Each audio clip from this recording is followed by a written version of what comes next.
Ikinasal si Batangas Governor Hermelando Mandanas sa abogadong si Angelica Chua na halos 50 taong mas bata sa kanya. You may now kiss Angelica, your wife.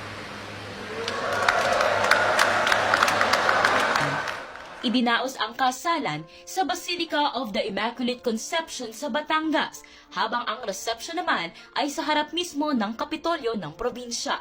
Dumalo sa kasal sina Pangulong Ferdinand Marcos Jr. at First Lady Liza Marcos kasama ang ilan pang mga politiko. Sa kanyang vows, sinabi ng 80 taong gulang na gobernador na handa na raw silang dalawa magkaroon ng mga anak na esensya ng kanilang pag-iisang dibdib. Habang ibinahagi naman ni Chua na inaya umano siyang makipag-date ng gobernador noong Valentine's Day. Napabalitang nagsimulang mag-date ang mag-asawa ngayong taon. Wala pang 2 taon matapos pumanaw ang dating asawa ni Mandanas na si anak kalusugan party list nominee Regina Reyes.